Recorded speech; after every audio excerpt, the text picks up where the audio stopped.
Charlie and the Chocolate Factory is a whole fever dream of a movie. It's something I would have expected to find on YouTube or the deepest circles of Reddit, but damn it, I want to talk about this freakish masterpiece. It came out originally as a musical in 1971, but today we're talking about its odd, more well-loved movie adaptation from 2005. Before we get into the real meat and bones of this one, the real heart of what makes this movie as chaotic as it is, we need to meet the characters we'll be seeing for maybe a few minutes until they basically die off one by one. Our first and main character is really nothing special. He's the stereotypical humble and friendly protagonist who grew up with not-so-good standards of living, and one day he gets lucky enough to tour the world-famous chocolate factory. Wait, chocolate factory? Why would you want to tour a chocolate?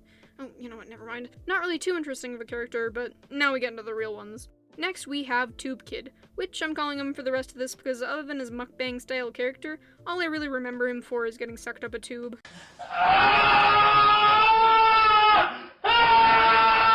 Whenever this kid was on screen, I kinda just kept thinking about Big Ed doing that mukbang video and was kinda really uncomfortable. Other than that though, I do have to say that this kid is definitely the least annoying out of the rotten kids, even though he's the first to go. Bubblegum Girl, otherwise known as the competitive brat who never steps down from a challenge, is our next visitor. Her mom is the one who constantly has way too much makeup on, and I feel would be a perfect fit on an episode of Dance Moms, or probably Dr. Phil when she realizes that she raised the spawn of Satan. She apparently has the world record of chewing gum?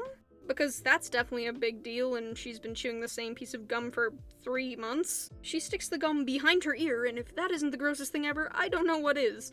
Now, of course, this movie had to include a rich, spoiled girl, too. Her wonderful papa is the owner of a peanut company. He constantly buys her everything she wants, except for killer squirrels, and ends up using the labor of women to find his daughter a golden ticket. Because of being such an entitled, spoiled child, the girl is absolutely insufferable, and a stereotype of how all rich people act. Finally, we have my favorite kid. This is the kind of kid you find on the Call of Duty or Fortnite lobbies, even late at night, because when their parents told them to go to bed, they just shouted and threw their crap at them like the little monkeys they are. Monkey Boy is the perfect embodiment of what grandparents think of when they hear the phrase that video games cause violence. And I honestly think it would be a pretty good representation of 12-year-olds online, if it weren't for the fact that this kid is insanely smart. Like, this is misinformation. This is slander and lies that defaces the gaming community. We are not smart. We are not functioning members of society. How dare you represent us this way? I will not stand for it.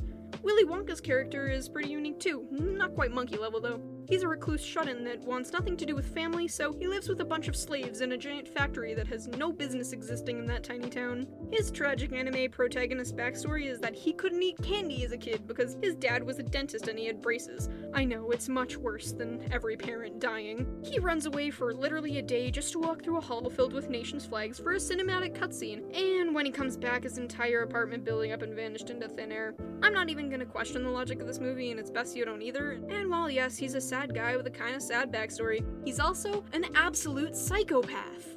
He almost watches a kid drown, a girl blow up into a ball, another get pushed into a trash chute, and the last getting teleported and shrunken down into a TV. At some points, he very well believes that these kids are going to die, and he has no remorse. Look at this smile. This is the smile of a psychopath, a madman, and he's just like, oh no, come back, don't do that. Oh dear, whatever am I supposed to do? Save these children? No, that seems like too much effort. I'll just let my captured rainforest slaves sing about it.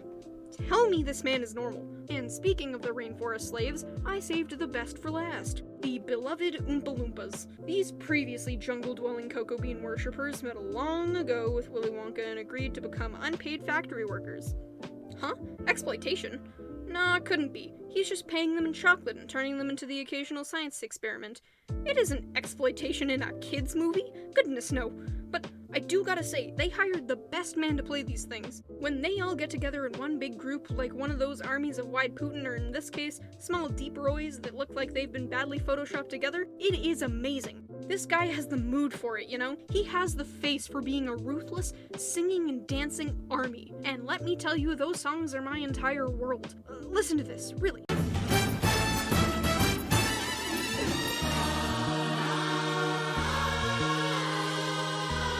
Yeah, that's a work of art right there. These little guys coming onto screen every time a kid dies is the highlight of my day, and it's no wonder they were made a giant meme out of. They're a blast.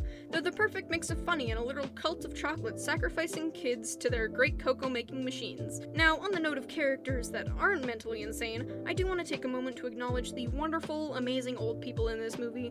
I love these old people. They are the most down-to-earth, genuine characters in this entire movie. Thank you for coming to my TED Talk. Moving on. When I was a kid, this movie was probably one of the weirdest movies I watched, and I feel kind of bad for any other kid going into this movie expecting to see a heartfelt adventure. Nah, they get to the first weird scene in the main story, you know, the one where the puppets burn and melt until their eyeballs fall out, and realize that no, this is probably not a movie you want to take your 5-year-old to go and see, no matter how innocent the movie seems. I watched this when I was about 7, and I didn't really go near water filters at the pool for months because I was scared that they would suck me up and my arm would get stuck deep into that thing like a vet's hand up a cow's ass. Tube Kid made this happen.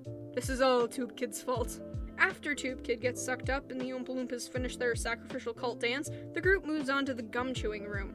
Oh man, can you guess which kid is gonna go next? It's so hot. Yeah, it's Blueberry Girl. This is one of the scenes that, even after years of not watching the movie, I still remember this one in particular. The girl is like, "Oh, I'm not a loser, I'm gonna eat this gum that I'm not supposed to eat." And Willy Wonka's like, "Oh no, don't eat that. Oh well, I can't stop you, guess you'll die." As you guessed it, something goes wrong. She basically starts turning into the creatures from Avatar, but DeviantArt vor, and eventually it gets so bad that she is literally a blueberry. She has to go to the, juicing room to get drained of her juices while the last remaining kids go on. Next, we have the rich girl. Willy Wonka shows them his squirrel factory, and it's now that I realize this movie would definitely have had PETA whining at the creators on Twitter. Anyways, the spoiled girl obviously wants a squirrel, and her dad, ever the parent, tries to pay. But Willy Wonka is having none of that and straight up rejects her. Of course, being an entitled kid, she goes to try and grab one for herself. And instead of climbing over the very short fence to get her back, Willy Wonka searches through a chain of keys while the squirrels carry her closer and closer to her imminent death. He does not have a care in the world as this child is about to be thrown into an incinerator. Truly someone who should be allowed around kids. Last but not least, we have Monkey Kid, who, upon seeing the new technology that can teleport chocolate into TV screens, goes, "Haha, video game nerd," and tries it on himself, of course. And as all things in this movie do, something goes wrong.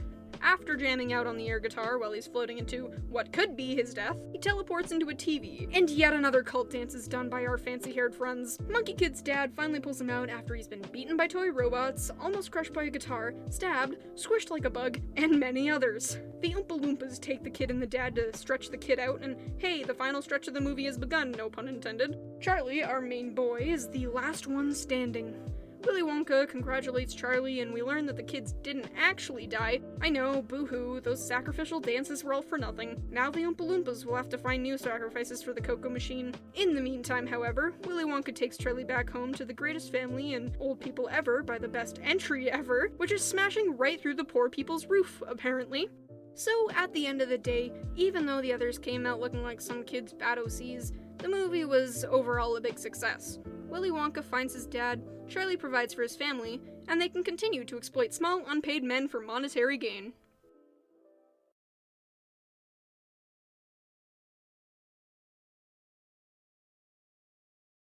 Really mean. Yeah, I do. But it's made of glass. It'll smash into a million pieces.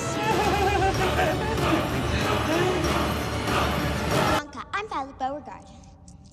Oh. I don't care. No other factory in the world. You already said that.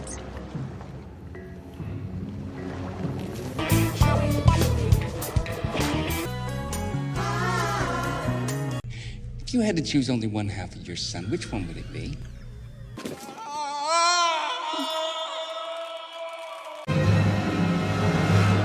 I've tried it on like 20 Oompa Loompas and each one ended up as a blueberry. It's just weird.